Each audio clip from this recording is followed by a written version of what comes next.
I think it's strange that I pull into the cemetery. I come here to get a little bit of peace and quiet sometimes. And the creek's right here, and it's just, no harassment. So it's just, I think it's weird that I go to pull into the cemetery, and when I get to the crest of the hill right up here, there's a tall, skinny woman walking up through the cemetery. I don't even know if she came in from the backside or if she was in here, but she came up through and she's on her phone. She has her phone up to her ear, and she's walking. Like, I just thought that was strange. No car, just her walking up, walking on her phone, walking through.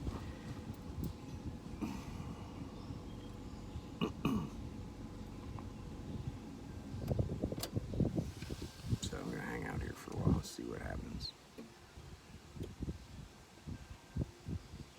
There's a real nice view down here.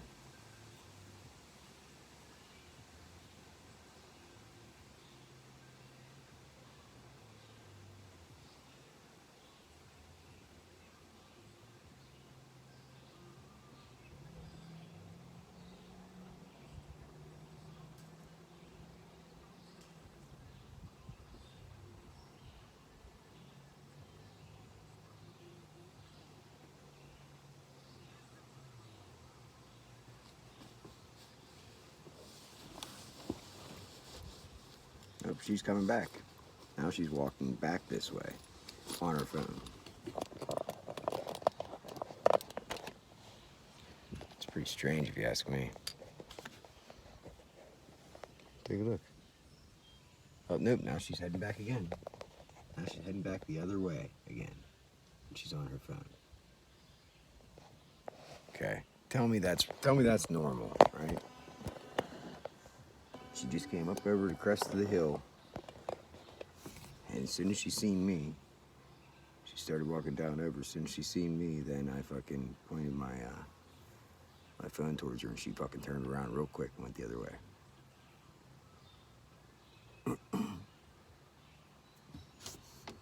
But I must be crazy, right? This shit is sick what they do.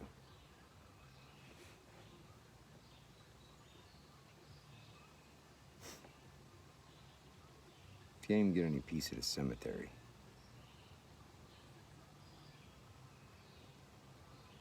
You have to be followed and harassed by people that most people would think are good people. Looks can be deceiving.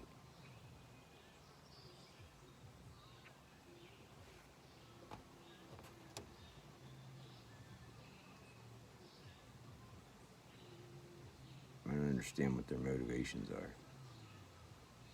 I don't get it. What motivates them to not mind their own fucking business?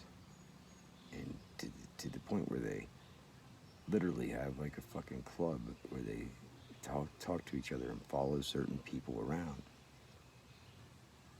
They make sure that they don't come in contact with these people. I don't understand how. That's how they're not curious. Is it really just fear that controls these people that much? I feel bad. I feel really bad for them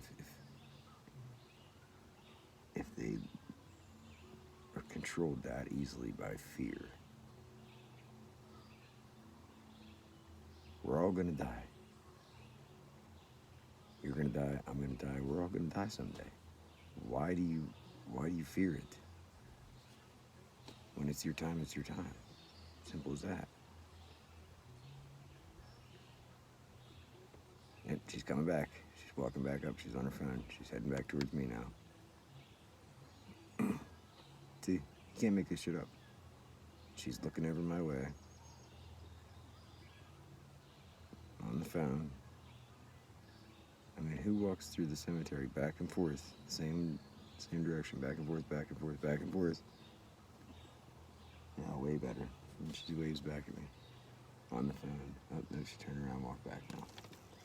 I don't know how you could stand to hold the phone up to your ear like that for that long. Like, it's not like that's a typical routine. She just sits there and holds the phone up to her ear. She's gonna give herself cancer. Hey, all that walking you did, that's real good, but now you got cancer from holding the fucking phone up to your ear.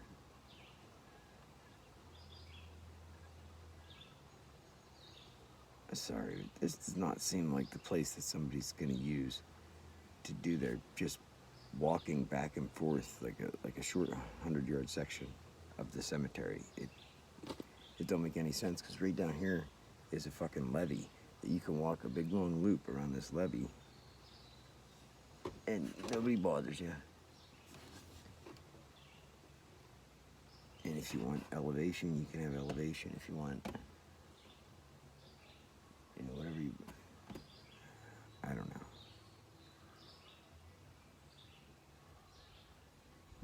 And how could somebody stand to hold their phone up to their fucking face the whole time? I get somebody wants to talk to their girlfriend and gossip, you know, while they're on their walk. Haven't they ever heard of headphones?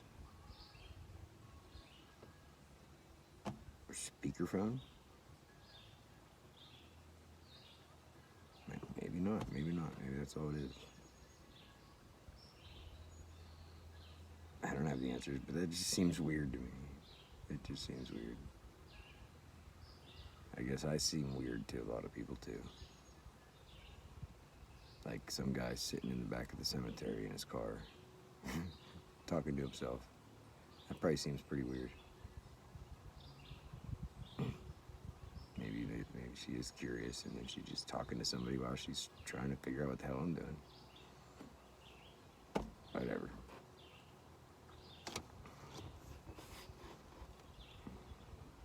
But the reason I even came up here is I just dropped my daughter off at work, and when I was sitting in front of her work getting ready to pull out, one of the Fireman's Super Secret Boy Band members, well, two of them, one walks past me, goes into Warfields, comes right back out with like nothing in like 30 seconds. I don't know what he bought, but, and then another one who lives right at the top of the hill here, he goes to get in his car, and I think he just happened to be downtown, because he looks at the other guy who walks past in front of my car. He looks at him, and then he like does some kind of motion, and then he points over at me, directly at me.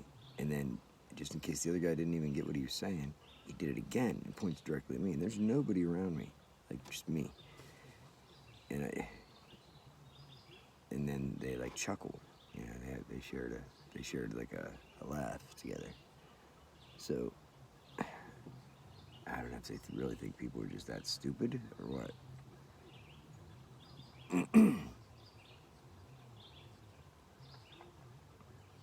You know, it's their secret little club, and he just happened to be doing his thing. And he's like, oh, hey, look, there's the guy we stalk and harass. Ha ha ha. And the other guy was actually doing that, harassing me. So he was just like, tried to not to make any movements, you know. He's just like, just kept looking straight ahead. And which forced the other guy to then do it again. Be like, oh, look, like, oh, there he is, look. He literally did that, pointed at me. And then when he realized that the other guy got it, he must have smiled real big at him or something. When he realized that, then you seen the Fireman's Super Secret Boy Band member with a big smile, and he's like, and he got in his car. So I came home, and I pulled in, and I was still thinking about it, like, what the fuck? Like, why? And then that same guy who lives at the top of the hill here, up here, he was driving past me, so I fucking didn't even shut the car off yet. And I decided to take a little ride. And I come up around the corner and decided, well, let's just see what other patterns we can recognize. Because that's how you have to prove something with evidence, is through pattern recognition. If you can show a pattern, of behavior, then you have a chance to prove to a jury of your peers that what you're saying is true, is going on.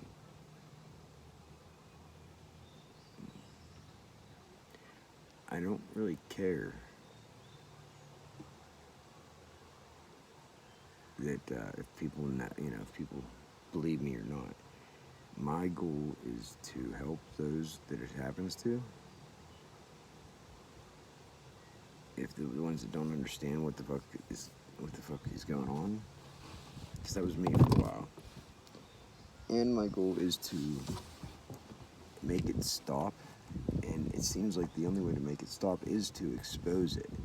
And in exposing it, which seems like they already thought about this, obviously, part of exposing it is making this convincing the general public. So, like I said, I'll say it again, my goal is not to fucking convince people what I'm saying is true. I don't fucking care if you believe me or not. I don't give a shit. What is important to me is that it stops, and that people that I know are being tortured on a daily basis by these fucking sick motherfuckers get some kind of relief, and their lives aren't ruined because people with a little bit of power turn evil, and it fucking goes to their head, and they feel entitled. They think that they're something special. I hate to break it to you, to my gang stalkers, you're nothing special. Sorry. You can lie to yourself all you want, but you're just lying to yourself. You're nothing special.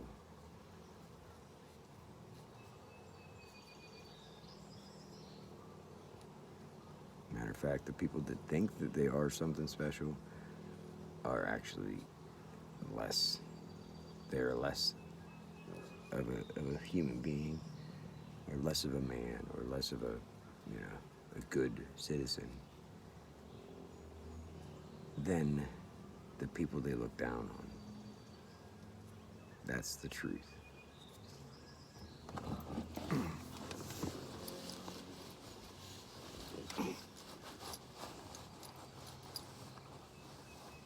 Because actions speak louder than words.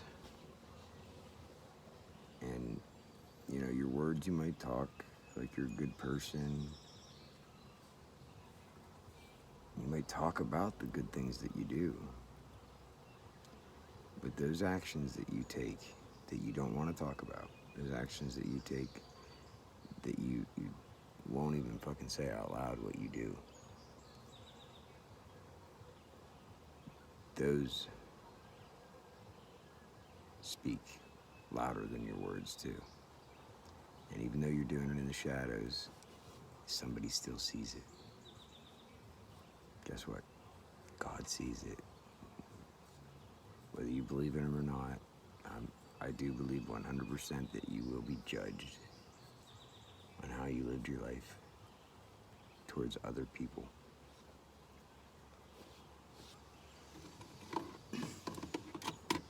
How you act towards other people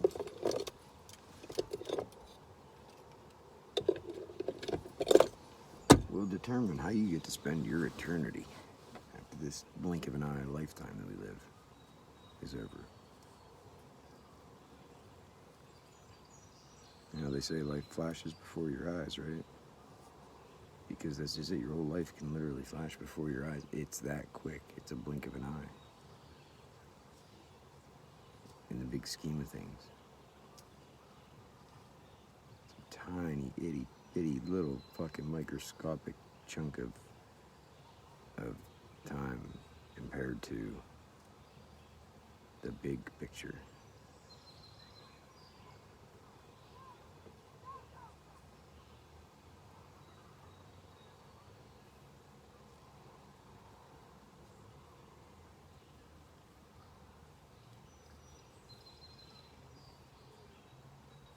She must be done with her walk now. She hasn't come back up.